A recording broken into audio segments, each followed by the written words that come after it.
Halo Bapak Ibu dan Saudara-saudari yang dikasihi Tuhan, senang sekali hari ini kita bisa berjumpa kembali. Kita akan bersama-sama merenungkan firman Tuhan, tetapi sebelumnya mari kita berdoa terlebih dahulu. Kita berdoa. Tuhan Allah pemilik kehidupan kami, Tuhan yang memegang hidup kami, sungguh kami bersyukur karena Tuhan yang begitu besar, Tuhan yang begitu berkuasa, berkenan untuk mengasihi kami, berkenan untuk memelihara kehidupan kami. Jika sebentar kami akan bersama-sama merenungkan firman Tuhan, kiranya Tuhan memampukan kami untuk memahami betapa besar cinta dan kasih Tuhan, supaya kami pun dapat mengasihi Tuhan lebih dalam lagi dan mengasihi sesama kami. Terima kasih ya Tuhan, di dalam nama Tuhan Yesus kami berdoa, haleluya, amin. Bacaan kita pada hari ini berdasarkan Yeremia pasal 30. Yeremia pasal 30 ayat yang ke-12 hingga ayat yang ke-22. Tetapi hanya akan saya bacakan ayat yang ke-12 hingga ayat yang ke-15. Yeremia pasal 30 ayat 12 hingga ayat yang ke-22. Secara khusus saya akan bacakan ayat yang ke-12 sampai ayat yang ke-15 yang berbunyi demikian.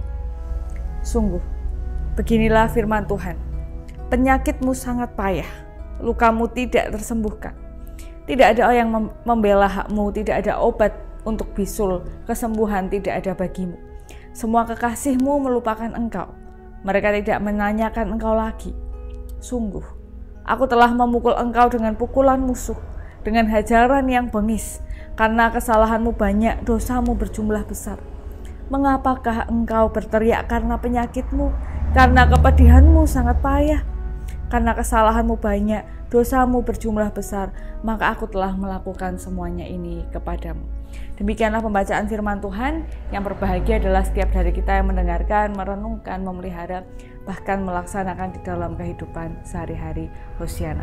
Secara khusus saya akan bacakan lagi ayat yang ke-14. Semua kekasihmu melupakan engkau, mereka tidak menanyakan engkau lagi. Sungguh, aku telah memukul engkau dengan pukulan musuh, dengan hajaran yang bengis, karena dosamu banyak, dosamu berjumlah besar. Bapak, Ibu, dan saudara-saudari yang dikasihi Tuhan, ini mungkin tidak bisa disamaratakan ya, bahwa setiap teman itu datang ketika suka atau senang, sedangkan pergi ketika kita sedang susah, kita sedang dalam keadaan yang buruk. Ini tidak bisa disamaratakan, tetapi memang mencari orang yang setia, yang bersama dengan kita dalam senang maupun dalam susah itu bukan hal yang mudah. Nah, ini yang saat itu diingatkan oleh Tuhan kepada bangsa Israel yang sudah berkali-kali sudah terlalu banyak kali memalingkan wajah mereka dari Tuhan. Dan Tuhan memberikan mereka pemberitahuan tentang penderitaan yang akan mereka hadapi, dan pemberitahuannya diberikan kepada banyak orang. Salah satunya adalah Nabi Yeremia. Ini sudah sering kita bahas tentang Nabi Yeremia yang sebenarnya juga sangat lembut hatinya, nggak tega juga sama bangsanya. Tapi ini adalah hal yang harus disampaikan oleh Yeremia kepada bangsa Israel, tentang sebuah hukuman, tentang sebuah keadaan yang harus dirasakan oleh mereka. Dan kengerian atau luka yang dirasakan oleh mereka ini bahkan membuat orang-orang yang di sekitar mereka memilih untuk pergi dari mereka. Yang disebut sebagai kekasihmu melupakan engkau ini bisa ditafsirkan berbagai macam, termasuk juga berhala-berhala yang mereka sembah ketika mereka melupakan Tuhan. Bisa juga orang-orang atau bangsa-bangsa yang mereka andalkan. Pokoknya yang selama ini menjadi andalan mereka itu ternyata mereka semua pergi. Ternyata mereka semua memalingkan wajah. Kenapa? Karena mereka, bangsa Israel ini dalam keadaan yang sulit. Dan alasannya adalah karena Tuhan sedang memberikan hukuman bagi mereka atas dosa yang begitu besar. Dan oleh karena tidak ada satupun yang bisa melawan Tuhan, oleh karena tidak ada satupun yang bisa berjalan tidak seturut kehendak Tuhan. Jadi memang semuanya itu nggak mungkin kalau Tuhan nggak berkehendak. Tuhan nggak ada yang bisa menolong bangsa Israel ketika yang memberikan hukuman, yang memberikan luka, yang memberikan rasa sakit adalah Tuhan sendiri.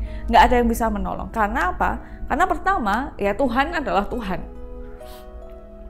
Tuhan ini lebih besar dari semuanya. Tuhan lebih berkuasa dari semuanya. Jadi ketika bangsa Israel mendapat penderitaan dari Tuhan, ya nggak ada yang bisa menolong. Satu-satunya yang bisa menolong ya hanya Tuhan. Nggak ada yang bisa menolong, itu yang pertama. Yang kedua, karena dosanya kepada Tuhan memang sangat besar. Kesalahan yang mereka lakukan kepada Tuhan itu sangat besar, dan tidak ada yang mampu menanggung hukuman atas dosa yang dilakukan oleh bangsa Israel ini ya. Yang boleh menanggung, yang harus menanggung ya mereka sendiri gitu. Siapa yang mau menanggungkan dosa bagi orang lain? Siapa yang mau menanggungkan hukuman bagi orang lain? Bukan keluarga, bukan apa-apa, siapa yang mau? Tentu mereka tidak ada yang mau. Dan yang ketiga adalah berhala-berhala itu tidak akan bisa menolong bangsa Israel. Seberapapun mereka disembah, seberapapun mereka dirumorkan sangat besar, mereka nggak akan pernah bisa menolong bangsa Israel. Nah, ini mengingatkan kita pada satu kenyataan, satu realitas yang seringkali dilupakan oleh manusia yang sedang dalam posisi yang bahagia, manusia yang sedang dalam posisi yang baik. Bukan selalu ya, tapi seringkali. Maksudnya adalah begini, ketika kita memiliki jabatan yang baik, ketika kita bekerja di tempat yang baik, ketika kita punya teman-teman yang baik, ketika kita punya keluarga yang sangat baik, ketika kita punya semua yang cukup bagi kita, ketika orang-orang membela kita, ketika orang-orang ada buat kita seringkali lupa bahwa sebenarnya yang paling kita perlukan adalah Tuhan. Karena akan ada satu titik, bukan hanya satu titik, tapi karena akan ada saat-saat tertentu yang bahkan orang-orang di sekitar kita itu nggak bisa berbuat apa-apa. Hanya Tuhan saja yang bisa menolong, hanya Tuhan saja yang bisa menyentuh. Beberapa tahun yang lalu, saya ceritakan ya, beberapa tahun yang lalu saya mengalami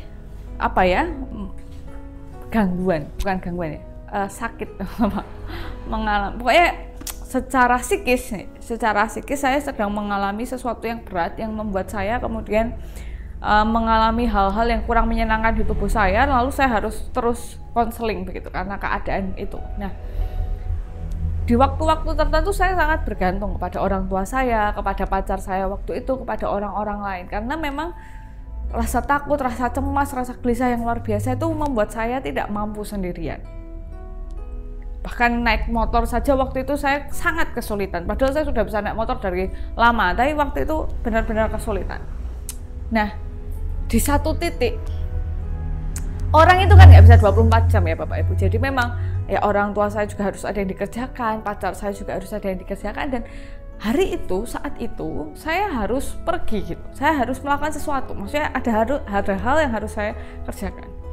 Saya kalau naik kendaraan umum, saya nggak bisa. Saya sangat cemas, sangat gelisah. Akhirnya dengan segenap yang ada, saya memaksa diri saya untuk berjalan. Dan sepanjang jalan itu saya hanya minta tolong kepada Tuhan. Karena posisinya adalah hanya ada Tuhan dan saya saat itu. Sedangkan saya jelas-jelas tidak bisa menolong diri saya. Maka hanya Tuhan yang bisa. Dan saya nggak tahu bagaimana kehidupan Bapak Ibu. Dan mungkin banyak juga Bapak Ibu yang punya pengalaman yang serupa dengan saya. Maksudnya gejalanya atau peristiwanya mungkin nggak bisa sama ya. Hanya di satu titik tertentu, di momen-momen tertentu nggak ada lagi yang bisa diharapkan. Satu-satunya yang ada ya Tuhan dan kita. Dan jelas kita tidak bisa menolong diri kita sendiri. Dalam keterbatasan kita, ada orang lain aja aku minta tolong orang lain kok, masa sendirian? Nah sekarang saya mau minta tolong siapa nih? Sama orang lain, sama diri saya sendiri saya nggak bisa, makanya saya minta tolong orang lain. Nah ini orang lain nggak ada nih, saya harus kemana? Satu-satunya yang bisa menolong adalah Tuhan. Bapak Ibu, pandemi ini sangat sulit bagi banyak orang. Nah, ada hal-hal yang membuat kita akhirnya mau nggak mau ya hanya bersandar kepada Tuhan. Yang melewati isolasi mandiri, yang sedang terisolasi, yang di rumah sakit, yang keluarganya di rumah sakit, yang sedang tertekan kondisi ekonominya, yang seakan-akan nggak ada ini orang yang bisa nolong, ini benar-benar udah minta tolong ke sana sini, udah cari solusi ke sana sini kok nggak ada solusi. Nah, mari mengingat bahwa ada Tuhan, dan satu-satunya yang yang tidak akan hilang, tidak akan pergi, yang bisa diandalkan, yang bisa menolong itu Tuhan. Ini kita kayaknya beberapa waktu yang lalu membahas tentang mengandalkan Tuhan kan. Nah, ini bacaan ini diingatkan lagi bahwa di satu titik kita orang-orang itu nggak bisa selamanya, setiap hari, setiap detik itu menolong kita, tuh nggak bisa. Akan ada momen-momen di mana hanya ada Tuhan dan saya. Sedangkan saya tahu benar bahwa diri saya tidak bisa menolong saya. Maka dari itu selama ini saya minta tolong kepada orang lain. Maka satu-satunya yang bisa menolong adalah Tuhan. Ketika masalah datang, ketika yang hanya tersisa adalah diri saya, kita selalu mengingat bahwa ada Tuhan. Jadi ketika posisinya sekarang baik, ketika banyak teman, ketika banyak saudara, ketika banyak hal yang baik terjadi, tetap ingat kepada Tuhan. Jangan abaikan Tuhan. Karena belum butuh dan lain-lain, jangan. Karena di satu titik, di satu waktu, keadaan membuat kita menyadari hari itu, detik itu, hanya ada saya dan Tuhan. Maka ketika saya tidak bisa berbuat apa-apa, masih ada Tuhan. Maka dari itu mari menjalin relasi yang baik dengan Tuhan. Mari terus menyandarkan hidup kita kepada Tuhan. Jadi ketika nanti permasalahan itu datang, kita tidak asing dengan Tuhan.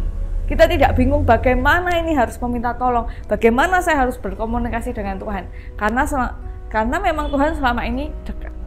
Nah, orang Israel ini kan jauh ya, maksudnya mereka itu Tuhan mendekat terus, mereka menjauh terus. Nah, jadi ketika bingung, mereka kan jadi bingung. Ini gimana? Saya harus ngapain? Saya harus ke siapa? Karena mereka nggak dekat sama Tuhan. Tuhan mendekat, tapi mereka menjauh. Nah, mari kita terus dekat sama Tuhan. Jadi ketika satu titik itu hanya ada Tuhan dan saya sudah dekat dengan Tuhan. Maksudnya saya sudah menjalin relasi yang baik dengan Tuhan. Tuhan sudah baik sama saya dan saya juga berusaha sebaik mungkin dekat dengan Tuhan. Jadi ketika nggak ada lagi, nggak apa-apa. Saya punya Tuhan. Selama ini rame-rame juga saya sama Tuhan. Jadi nanti ketika saya sendiri, saya sama Tuhan. Mari kita berdoa. Terima kasih karena Tuhan selalu ada, Tuhan selalu dekat. Dan kiranya Tuhan memampukan kami untuk merasakan hadirat Tuhan. Dimanapun kami berada, dalam keadaan apapun, kiranya kami selalu membuka hati kami untuk tetap dekat dengan Tuhan. Untuk tetap mengasihi Tuhan. Dan kami pun menyadari bahwa di tengah pandemi, di tengah segala ketidakpastian ini, hanya Tuhan yang pasti, hanya Tuhan yang menolong. Terima kasih ya Tuhan, di dalam nama Tuhan Yesus kami berdoa. Amin. Ya Bapak Ibu, demikian yang dapat saya sampaikan. Kiranya dapat menjadi hal yang baik bagi kita. Sampai berjumpa di pertemuan yang berikutnya. Tetap jaga kesehatan, tetap ikuti protokol kesehatan. Tuhan Yesus memberkati. Sampai jumpa.